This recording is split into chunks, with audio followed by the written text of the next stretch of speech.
Khawpum Kaithialda dukan yauna yum taraga mathoi maina tumna chakre tha asigi kunga mapangi numidang pung 13 rom tabada None district ki Khawpum police station konba Khawpum Kaithialda thau yonba dukan yauna yum taraga mathoi maina tumna chakre mafam adugi miyamna mai chakpa dukan naba fire extinguisher sizinaduna kanna honaki mai chakpa juda mafam adugi police amadi Assam Rifles nasu mateng pangbadagi hena pak sanna sandurakadabadagi kanba ngamhore hairi पाव अदु हेक फंगबगा नोने fair substation की कांगबु अमसु मफम अदुदा चंगसिनबा होनबदा लंबी की खुदोंचादबना मतम थेंगथना यौसिलखि fire brigade की कांगबु अदु नोंगालमदाई पुंग अहुम रोम ताबदा यौसिलखुना मई चाकपा अदु मपुंग फाना मुथतपा ngamki थौदोग अदु मतौ करमना थोलकपनो हाइबा चप चाना खंगबा ngamद्रबसु इलेक्ट्रिक सर्किट तगी ओरंबा याय हाइरी मई चाकपा अदुना असोक अपन की पावदी लेते उख्रुल डिस्ट्रिक्ट की कुकी खुल तरागा तरु कांगपोकपी डिस्ट्रिक्ट तिननबा वारेप लौख्रे उख्रुल डिस्ट्रिक्ट की कुकी सिप एसोसिएशन की मखादा लैबा कुकी विलेज तरागा तरु की सिप सेंगना हौखिबा एप्रिल कुनगा मरीदा मुलाम सोंगफाइदा चथखिबा अटैक अमसुंग मदुगी मतुंग तारकपदा याउलेन चेपु मोंखो चेपु लमलाई चिंगफै मुलाम अमसुंग सोंगफेलदा एप्रिल कुनगा निपानदा चथरखिबा अटैक सिंगदु अकनबा मोंगदा कंडेम तौई हाइना कुकी चिप एसोसिएशन उख्रुल थादोरपा चिरोल अमना हाइरी चिरोल असिना मखाताना हाइरिबना हौखिबा था अहुम रोंगी मतम असिदा जालेन बुंग संखाई अमसुंग मोंखो चेपुना चिंगबा कुकी खुल असिदा ngaihak laitana tangkul militant singna nongmai kapsinbagi thokdo kaya jathaduna lakli handak sikui kuidana tang kunga mapangi ayuk pung 9:30 tabu matamda khwaidigi nouba moongda attack chatharakli khulsing asida matam sangna administration fan oirakpana essential service sing maru oina ching amasung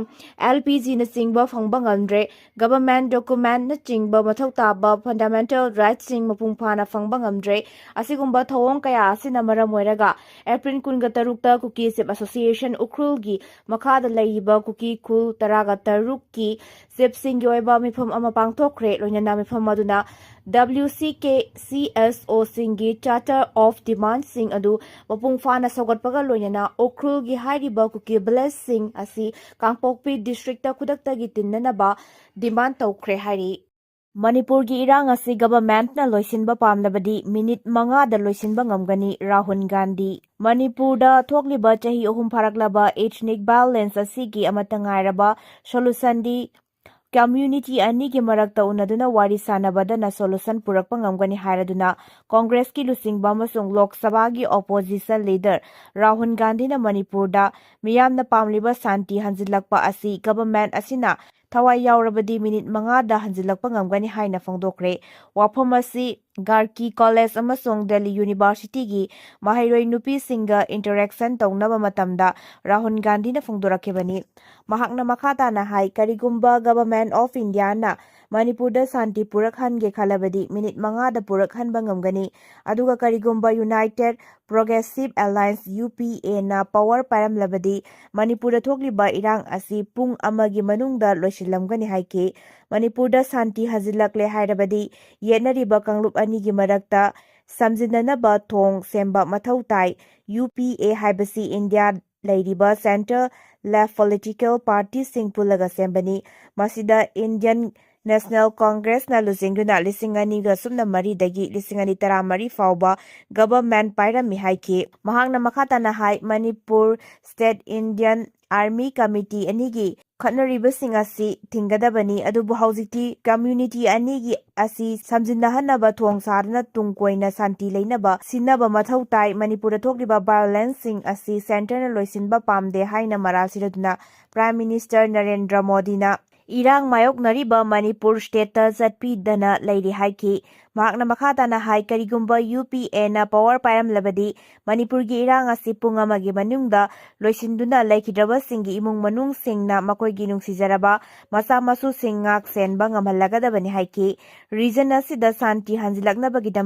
lairik laisu hairaba naha sing amasung civil society singna khaibung tana lairiba community anigi asigi samjindafam thiduna santi amasung tangdu leitaba puraknaba honagadabani haina suggestion tawkhibaga loinana kanglup animaki lairik laisu hairaba nahasingna workshop sing organize tawkuna santi puraknaba honagadabani haiki panbayai Rahul Gandhi na lisingani kunmarida irang mayok na riba Manipur gi Churachandpur Moirang Amasung Jiribamda lakuna mafam sing aduda hangliba relief camp sing ta sangkuna violence sing gi victim singa awanungai gi wari sanakiba laikre tha asigi kunga manga da ko komina sinba lengakta miyamgi wahang pahonggi khongset asigi loisilakpada desamgi hanigi president mayengbam somojita maram chadna khut thakiba madya sok apan nangankibagi thodok adu barak beli maitai convention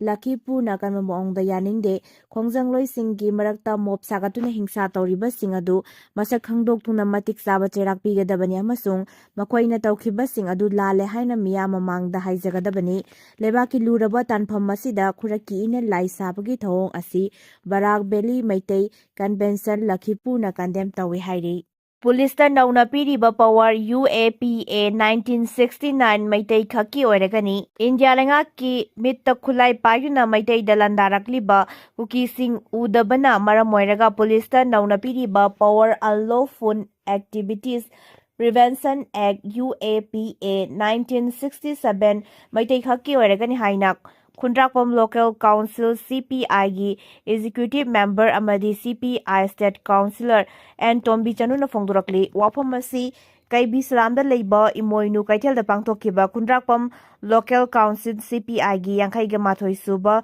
conference ki thauramga mari leinena fongdurakibani thauram aduda CPI State Executive RK Manisana Lairenjam Sumatiwala Lamyan Bairabot ki tung ilamba veteran communist Ningthau Khongjam Moirang Ningthau CPI Khundrakpam Local Council gi in charge Thiam Meghana Singh Basaruk yakhe thauram aduga mari leinena Tombi Chanuna makhatana hai Hauzik Manipurda lengakliba BJP lengak asina micham miyam ngak piba ngamdabasina ngasi mifam asina bak lengak ta Kuki terrorist singi mathakta military crackdown taw akhanaba assembly session phamduna census tawdringaida mito khandokpagi thabak taw micham miyam ngak pangamloidaba oirabadi assembly dissolve tawraga nauna mikhal pangthoklo haina mifam aduda thamki NRC ki Matangda Zeliangrong Union ki Wafam kumza English wachama pan yankhai mathoida base year oiraga NRC update tawba mathau tai Manipurda illegal immigration ki wathok loisinanaba thamoi sengna honadabagi thawongbu Zeliangrong Union Assam Manipur and Nagaland na yaningdaba fongdurakli lubasina thadorakpa cherolamana hai census pangthok tringaida lengak na kumza English wachama pan yankhai mathoida base year oiraga Manipurda National Register of Citizen NRC update tawba mathau tai Manipurda hauzik oirakliba phibam asi kudong thiningai oiba tanpham yausilakle haina paladuna cherolasina hai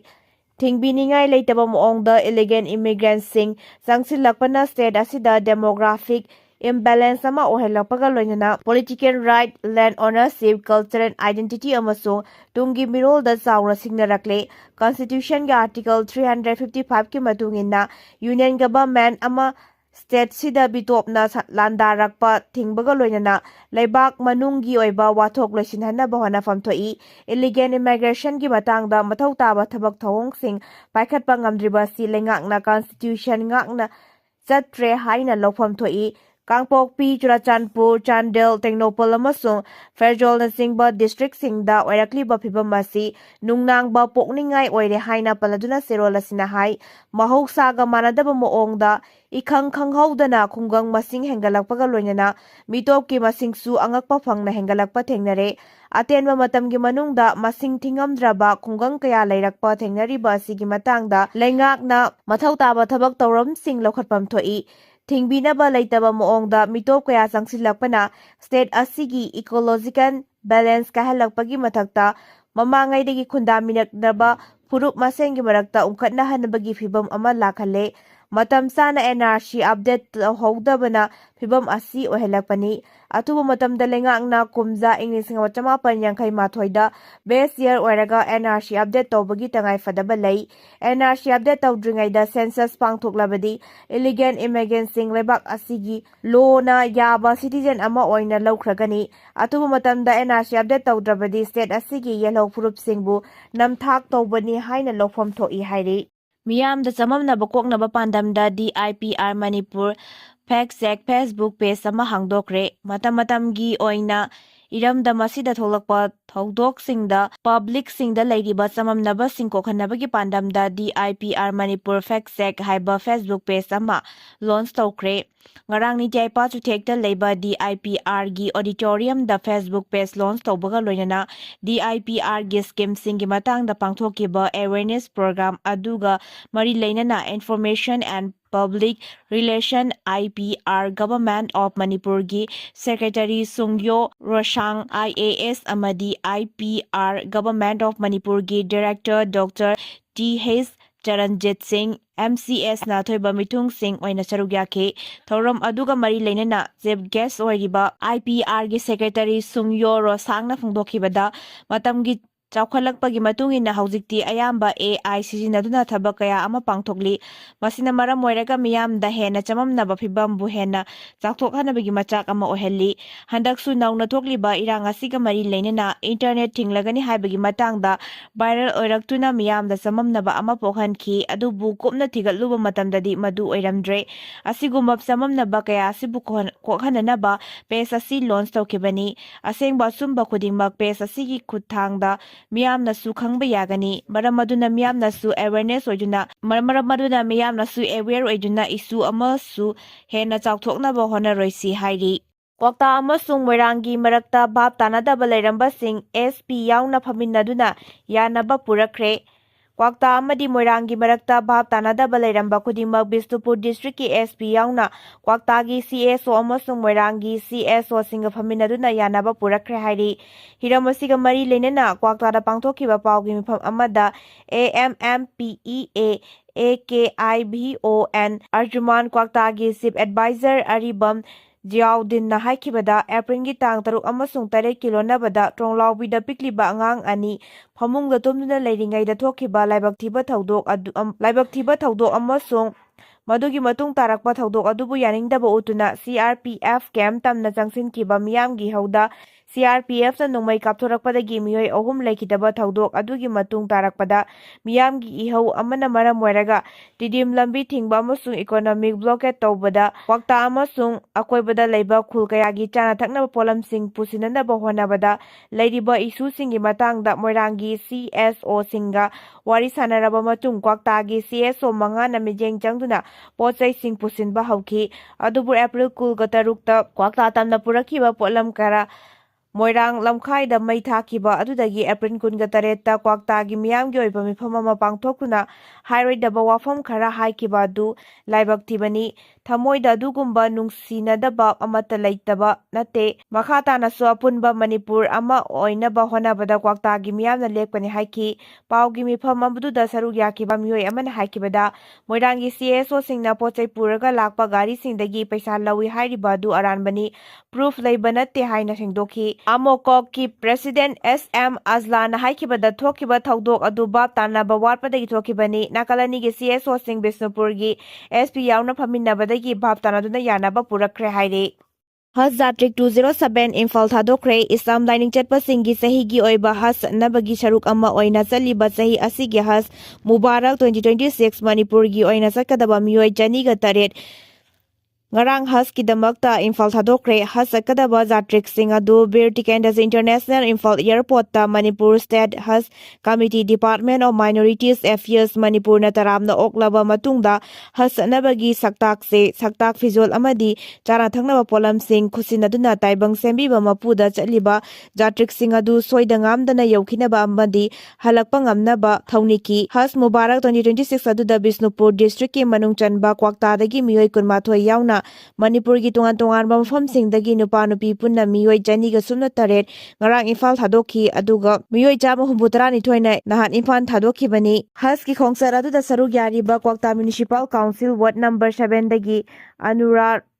ꯑꯂꯤꯅ ꯐꯣꯡꯗꯣꯛꯈꯤꯕꯗ ꯏꯁꯂꯥꯝ ꯂꯥꯏꯅꯤꯡ ꯆꯠꯄꯁꯤꯡꯅ ꯄꯨꯟꯁꯤꯗ ꯑꯃꯨꯛꯇ ꯌꯧꯔꯕꯗꯤ ꯏꯁꯣꯔ ꯐꯪꯕ ꯉꯝꯂꯦ ꯍꯥꯏꯅ ꯊꯥꯖꯅꯔꯤꯕ ꯃꯀꯥꯗ ꯆꯠꯂꯤꯕ ꯈꯣꯡꯆꯠ ꯑꯁꯤꯗ ꯇꯥꯏꯕꯪ ꯁꯦꯝꯕꯤꯕ ꯃꯄꯨꯗ ꯃꯅꯤꯄꯨꯔ ꯑꯁꯤ ꯃꯍꯧꯁꯥꯒꯨꯝꯅ ꯂꯩꯃꯤꯟꯅꯔꯤꯕ ꯃꯤꯑꯣꯏ ꯐꯨꯔꯨꯞꯁꯤꯡꯅ ꯏꯪꯅ ꯆꯤꯛꯅ ꯂꯩꯕ ꯅꯨꯡꯉꯥꯏꯕ ꯈꯨꯟꯅꯥꯏ ꯑꯃ ꯑꯣꯏꯍꯟꯕꯤꯌꯨ ꯍꯥꯏꯅ ꯊꯧꯅꯤꯖꯈꯤ꯫ ꯃꯤꯌꯥꯝꯅꯁꯨ ꯅꯤꯕꯤꯌꯨ ꯍꯥꯏꯈꯤ꯫ ꯍꯖ ꯖꯥꯇ꯭ꯔꯤꯛ ꯑꯃ ꯑꯣꯏꯔꯤꯕ ꯀꯣꯛꯇꯥ ꯃ꯭ꯌꯨꯅꯤꯁꯤꯄꯥꯜ ꯀꯥꯎꯟꯁꯤꯜꯒꯤ ꯀꯤꯌꯔꯇꯦꯀꯔ ꯆꯦꯌꯔꯄꯔꯁꯟ ꯃꯤꯅꯔꯖꯥꯅ ꯍꯥꯏ ꯏꯁꯂꯥꯝ ꯂꯥꯏꯅꯤꯡ ꯆꯠꯄꯁꯤꯡꯒꯤ ꯌꯨꯝꯕꯤ ꯃꯉꯥꯒꯤ ꯃꯅꯨꯡꯗ ꯑꯃ ꯑꯣꯏꯔꯤꯕ ꯃꯀꯥ ꯆꯥꯗꯤꯐ ꯃꯗꯤꯅꯥꯗ ꯇꯥꯏꯕꯪ ꯁꯦꯝꯕꯤꯕ ꯃꯄꯨ ꯈꯨꯔꯨꯝꯅꯕ ꯆꯠꯂꯤꯕ ꯑꯁꯤꯗ ꯂꯝꯗꯝꯁꯤꯒꯤ ꯏꯪꯊꯕ ꯇꯞꯊꯕ ꯄꯤꯅꯕꯤꯌꯨ ꯑꯗꯨꯒ ꯑꯇꯩ ꯆꯠꯅꯤꯡꯕ ꯃꯤꯌꯥꯝꯁꯨ ꯆꯠꯄ ꯐꯪꯍꯟꯕꯤꯌꯨ ꯍꯥꯏꯅ ꯊꯧꯅꯤꯖꯈꯤ ꯍꯥꯏꯔꯤ꯫ ꯄꯨꯇꯤꯟ ꯇ꯭ꯔꯝꯞ ꯇꯦꯂꯤꯐꯣꯟꯗ ꯋꯥꯔꯤ ꯁꯥꯟꯅꯈ꯭ꯔꯦ꯫ ꯔꯁꯤꯌꯥꯟ ꯄ꯭ꯔꯦꯁꯤꯗꯦꯟꯠ ꯚ꯭ꯂꯥꯗꯤꯃꯤꯔ ꯄꯨꯇꯤꯟꯅ ꯌꯨꯑꯦꯁꯀꯤ ꯃꯍꯥꯛꯀ ꯃꯥꯟꯅꯕ ꯗꯣꯅꯥꯜꯗ ꯇ꯭ꯔꯝꯞꯀ ꯇꯦꯂꯤꯐꯣꯟꯗ ꯄꯨꯡ 1.5 ꯍꯦꯟꯅ ꯋꯥꯔꯤ ꯁꯥꯟꯅꯈ꯭ꯔꯦ꯫ ꯇꯦꯃꯔꯤꯟꯒꯤ ꯔꯤꯄꯣꯔꯠ ꯃꯇꯨꯡ ꯏꯟꯅ ꯂꯨꯆꯤꯡꯕ ꯑꯅꯤꯅ ꯃꯤꯗꯜ ꯏꯁꯇ ꯍꯧꯖꯤꯛ ꯑꯣꯏꯔꯤꯕ ꯐꯤꯚꯝꯒꯤ ꯃꯇꯥꯡꯗ ꯀꯨꯞꯅ ꯋꯥꯔꯤ ꯁꯥꯟꯅꯈꯤ꯫